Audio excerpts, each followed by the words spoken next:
News Talk 980, CKNW. Global news at 10:30. Good morning. I'm Terry Shins. A federal task force on legalized recreational marijuana is recommending storefront and mail-order sales to Canadians 18 years and older with personal growing limits of 4 plants per person. The framework report, headed by former federal Liberal Cabinet Minister Anne McClellan, says recreational marijuana should not be sold in the same location as alcohol or tobacco. It also says production should be monitored with a seed-to-sale tracking system to prevent diversions to the black market. The study gives shape to a Liberal promise to legalize recreational pot consumption and sales. The 106-page report covers everything from advertising and branding to penalties for illicit production. Christy Kirkup, The Canadian Press, Ottawa. Lawyer Trina Fraser represents licensed producers of cannabis and says her clients are pleased with the task force report because retail shops will have to buy their product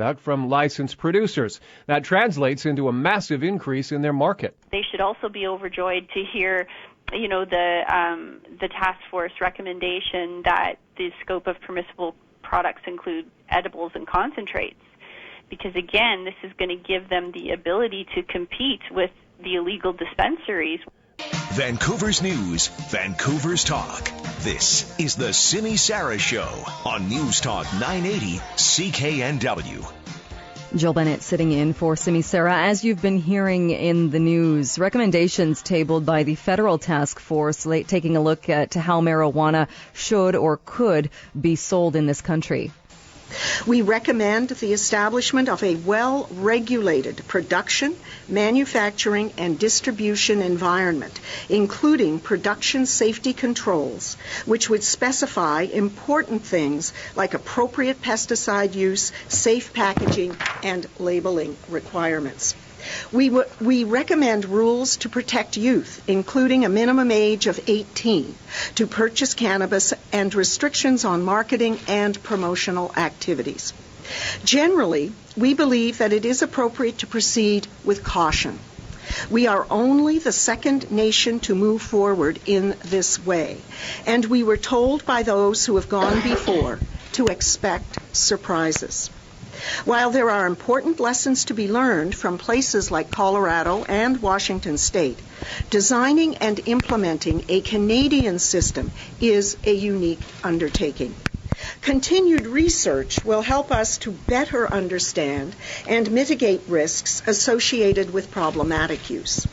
We also encourage additional research to enhance our understanding of the health benefits of cannabis. This is particularly important when considering questions of cannabis for medical use. We did hear compelling accounts from patients who told us of the benefits they experience from cannabis use, and from researchers and the medical community who call for more evidence to better understand its therapeutic potential. It is for this reason, as well as existing jurisprudence, that we recommend maintaining the current regulations for medical access to cannabis. In our judgment, the government will be in a better position to determine changes to the medical access system once the new system for legal access is established. That was Task Force Chair Anne McClellan talking about some of the recommendations and what was announced today. Kirk Tousaw is a barrister with Tousaw Corporation. He's also an advocate for cannabis policy reform and joins us on the line. Kirk, thank you so much for being here. Jill, thanks for having me. Hit, miss, or a combination of both? Well, I think largely a hit. I think the task force did a pretty good job of balancing the need for a transition away from an existing black market infrastructure and gray market infrastructure with an understanding that, there's a reality on the ground that already exists right now, and that we need to have policies that are based in evidence as opposed to myth and stigma. What about the idea, and we're going to open up the phone lines a bit later on to see what people think, but what about this idea that marijuana should not be sold where people can also buy alcohol or cigarettes? Well, I think that's the right choice. Number one, consumers don't want that. Most of the people that I talk to in the cannabis community simply don't want to be confronted with the option of purchasing alcohol. Alcohol is a much more dangerous substance. causes incredible levels of social devastation. There's no reason it should be on the same shelves as a much more benign and safer substance like cannabis. So what do you think the model would look like? Because we'd seen in this province, the Union of Workers at BC liquor stores, they had actually wanted to bring that in. They actually wanted to be the ones that would be selling it. Well, I mean, that's not particularly surprising. There's a bit of self-interest there, and I don't blame them for wanting to be a part of what's going to be an emergent and burgeoning industry in this province and across the country and really around the world. That said, I think we've already seen that specialized stores, such as dispensaries, do an incredible job of distributing cannabis to members of the public. They've been doing it for many years. They have a great deal of in-house experience. They're quite good at it. And consumers have already voted with their wallets and their feet by frequenting these dispensaries in really massive numbers. So, the system that we need to adopt already exists. What the province, I think, is going to have to wrestle with, and it probably isn't that difficult a job, is how to transition the existing stores that are already out there doing this work and doing it quite well into the regulated marketplace. Oh, and that was one of the questions that came from this, in that we do have a bit of a different situation in Vancouver, to some extent Victoria as well, with regulation already in place for an industry that it almost seems like the federal government is catching up in some senses to where the councils in those cities have already regulated. So would it change things, such as somebody who has dispensaries in Vancouver who has a supplier? Would that dispensary owner be able to continue with that supplier, or does it look like we'll have different rules now? Well, it certainly seems like if you're going to operate in the legal framework that's been envisioned, you're going to need to obtain your products, a wide variety of products, from legitimate and authorized suppliers. Now, the good news is that the task force also said, I think very clearly, that the existing infrastructure for production and supply of products that exist in the medical regime is a good model, but has nowhere near the capacity necessary to supply a social use or recreational market, that we need to dramatically increase production capacity. And the task force was also very clear that this cannot be a system dominated by a few large producers that have the necessary resources to navigate the current regulatory scheme. Really what I think the task force is saying, to put it bluntly, is we need more legal producers in this country, and we need to find a way to bring the people that are already in this industry out of the shadows and into the light. And that's exactly what we need to be doing. We need a system of production of products that is easy for small business to navigate, that's easy for ordinary Canadians to navigate, that allows the middle class in this country to participate, that isn't just a sort of an oligopoly of well-placed people in Ontario, which the current system resembles in some respects. Do the suppliers, do they want to be out of the shadows? Oh, I think most of them do. There's a certain level of tension that comes with participating in an underground economy that causes you a great deal of stress, that has the potential to wind you in handcuffs and in a cage, and to have a criminal record that follows you around for the rest of your life. So I don't think anybody really wants to be a part of that. The fact of the matter is it's been a necessary component thus far for participating in the cannabis industry. There's tons of good people that currently grow cannabis unlawfully. Virtually all my clients are wonderful people that I would invite to my home to have dinner with my family.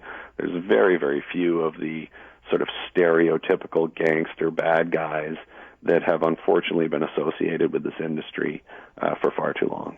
The task force has also suggested that adults over the age of 18 will be able to carry up to 30 grams of marijuana for recreational purposes and be allowed to grow up to 4 plants in their homes. Does that go far enough?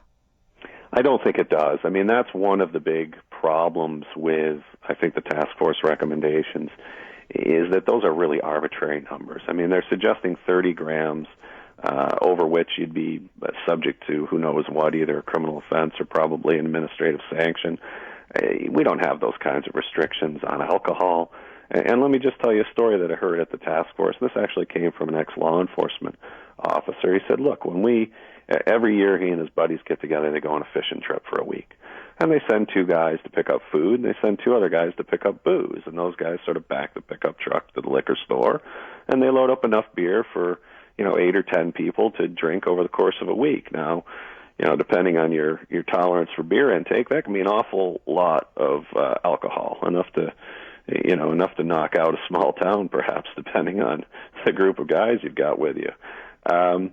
He said, and I totally agree, look, it doesn't make any sense that you wouldn't be able to do the same thing for cannabis. If you're getting together with some friends to go snowboarding for a week at Whistler or something like that, or to go out to a cottage and sort of be remote or camping, why should you be limited to this sort of arbitrary 30-gram number? That we don't have those kinds of restrictions on any other consumer goods out there. They're completely arbitrary, and to the extent that they attract criminal sanctions, now this is me talking, I think that they may very well offend the Charter of Rights and Freedoms. Can you, for someone like me, and I have no idea what 30 grams of marijuana means as far as recreational use, what would that mean, say, and if you're using the comparing it to alcohol model, if somebody, say, likes to drink a 6-pack in the evening, so likes to have 6 beer, is there a way to compare what would 30 grams of marijuana, how would that compare to that?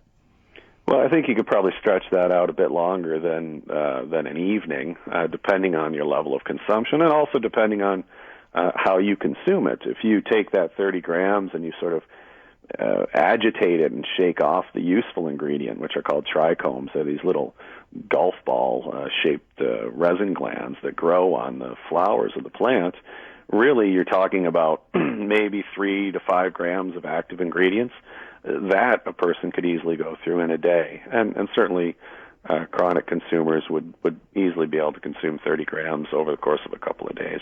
I think the more important point than that is we don't really have these kinds of restrictions on citizens' rights when it comes to accessing other products. So you can go to the liquor store today, you can buy enough alcohol to kill a small town, and I mean that literally. Because a bottle of vodka, which you can buy, if you consume that yourself in a day, you're quite likely to end up dead. No such thing occurs for cannabis, so we don't have the same kind of dangers. And if we're not going to restrict a deadly product, and we're going to allow you to buy as much of it as you want, it's completely arbitrary to restrict a safe product like cannabis. The other piece of that is the plant limit. I mean, do we really want a situation where police officers in this country are policing ordinary citizens in their home, growing plants in a garden, and then sort of getting out a tape measure to make sure they're under 30 centimeters tall, which is one of the recommendations of the task force? Do we really want police officers carrying around little scales to weigh your bag of cannabis to determine whether it's 29 grams or 31 grams? And if you happen to be a gram over this arbitrary limit, you face some sort of administrative or criminal sanction. That doesn't seem to me to make any sense at all. Those kinds of limits are completely arbitrary. They shouldn't exist at all. All right, Kirk, we'll leave it there. Thank you for your time today. Appreciate you joining the show.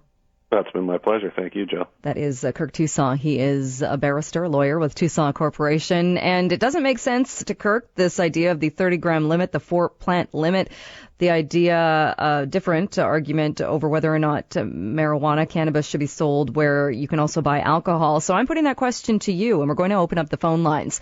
From what you've heard so far, and I know it's just new out today, what do you think, though, about this idea marijuana should not be sold in the same facility where you could buy alcohol or cigarettes, and even under the legalization, recreational purposes, you still won't be allowed to carry any more than 30 grams. And if you're growing your own plants, only up to 4 plants in your home. Star 9898 on your cell phone, 604-280-9898, and 1-877-399-9898. Want to get your take on this when we come back. The phone lines are open because I'm curious your take on one of the recommendations from the federal task force looking at marijuana, the idea it not to be sold in the same location as alcohol or tobacco. Your thoughts on this? Phone lines are open, and Robert is on the line. Robert, good morning to you.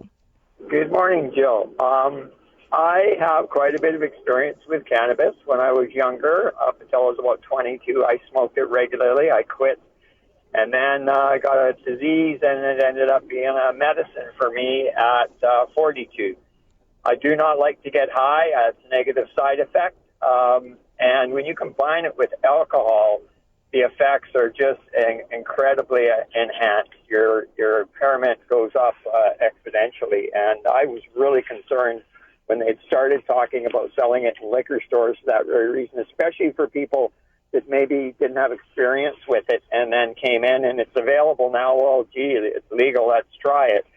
I do believe regulation is important, education is important, but I also agree with Kirk that it's way out of context, the harm, and I believe we're starting something that is good and that we're addressing that the use of it is widespread through all ages and demographics of people, and we need to do something about it. I'm an advocate, and I really believe our dispensary networks in Vancouver and BC has driven this legal framework, and I'm very proud of my part in it because I've been a big activist in it, and I'm very concerned, though the restrictions and the fear-mongering still exists, and I'm a very, very intelligent person. I have kids and a granddaughter. My kids don't smoke, they don't drink, they don't do drugs at all. I've educated them very well, but they do know the truth about it, and I think it's very important that you're having these discussions, and we really need to look at this differently without the negative stigma. All right, Robert, thanks for the phone call. I do want to get to the others on the line as well. Jenny is on the line. Your thoughts on this? Oh, I think it's fine if they do. I live right by a high school, and I have 2 teen daughters. And when I'm walking my dog at lunchtime, there's a huge group of teens out smoking pot during lunchtime and after school, and they all get their liquor from Boots anyway. So it's ridiculous. It's easier to get than cigarettes. It's everywhere. So why not sell it in liquor stores? It's everywhere. You can buy it out in the street. You can buy it by the high school. You can buy it anywhere else. All right, Jenny, thanks for the call. We don't have a ton of time. Ted, you've got 20 seconds. Last word goes to you. Okay, thanks, Jill. My Uncle Leo was a bartender for many years, and he said that when people, and I agree with him, when people are smoking pot, they can drink about 3 times more than their normal limit. And I find that all my friends all say the same thing. So I just wanted to hear your opinion on that. All right, Ted, thanks for the phone call. I guess my thought is just because they're sold in the same store, it's not telling people they have to do both. I think it's still the choice. I don't know if people do both. Maybe they do, and we'll continue the conversation going. You can send me an email if you didn't get through on the phone line, jbennett@cknw.com, and we'll keep that going throughout the afternoon. We'll take a break now for your news to 11 o'clock. Stick with us on News Talk 980 CKNW.